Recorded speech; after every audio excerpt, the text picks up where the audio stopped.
आज की कहानी का नाम है लड़की की भटकती आत्मा, डरावनी कहानी। नमस्कार मित्रों, आपका हमारे चैनल कहानियों के मंदिर में स्वागत है। कहानी सुनने से पहले हमारे चैनल को लाइक और सब्सक्राइब करना ना भूलें। तो आइए सुनते हैं कहानी। यह घटना पोरबंदर की है। यह सत्य घटना सोनल नाम की एक लड़की की है। सोनल एक मध्यम वर्गीय परिवार में जन्मी और पली बढ़ी। अपने स्कूल के दिनों में सोनल काफी होशियार छात्र रह रही। घर में माता पिता की हर बात मानना और घर परिवार के काम काज में हाथ बटाना सोनल का स्वभाव था। जब सोनल 12वीं कक्षा में थी तब एक दिन अपनी सहेली के साथ पोरबंदर के समंदर किनारे घूमने गई। समंदर किनारे दोनों सहेलियां पानी में पैर भिगोने और बातें करने में मस्त थी। तभी अचानक समंदर की ओर से तेज हवा का झोंका सोनल की ओर आया और पलक झपकते ही वह हवा का झोंका जैसे उसके शरीर से आर पार होकर गुजर गया। इस घटना से सोनल बुरी तरह डर गई, क्योंकि सोनल को उस हवा के झोंके के साथ हूबहू अपनी जैसी दिखने वाली लड़की भी दिखी थी, जो सोनल के शरीर के साथ टकराकर सोनल के शरीर से आर पार निकल गई थी। उस वाकये के बाद सोनल की जिंदगी ही बदल गई। खाते पीते सोते जागते दिन रात सुबह शाम सोनल को वह लड़की नजर आने लगी।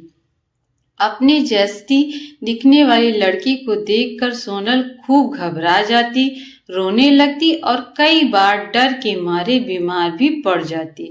परिवार ने सोनल की तकलीफ दूर करने के लिए लाख जतन किए। पूजा पाठ, हवन, दान धर्म और अन्य कई सारे इलाज किए, पर कोई मरहम सोनल के काम न आ सका।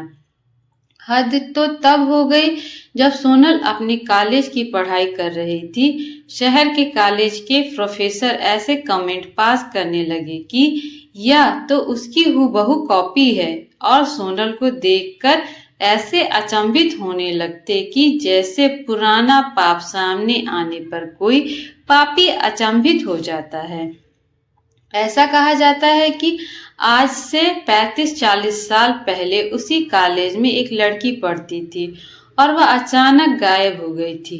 माना जाता है कि कॉलेज प्रशासन से जुड़े कुछ लोगों ने उस लड़की को अगवा करके उसका बलात्कार करके उसे मार दिया था और उसके शरीर के कुछ टुकड़े कॉलेज की जमीन में दफना दिए थे और कुछ समंदर के किनारे फेंक दिए थे।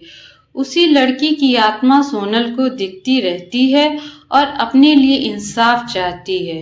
सोनल आज भी अपने जीवन में कभी कभी उस लड़की की परछाई देखने का अनुभव करती है, पर अब सोनल ने अपने डर का सामना करना सीख लिया है और इस बात को समझ लिया है कि अगर हकीकत में ऐसी कोई दुखदाई घटना उस लड़की के साथ हुई होगी तो समय आने पर उस राज से पर्दा उठेगा और दोषियों को सजा मिलेगी। मेरे प्यारे मित्रों, आज की कहानी यहीं पे समाप्त होती है। मेरी कहानी आप लोगों को कैसी लगी कमेंट करके जरूर बताइएगा। धन्यवाद।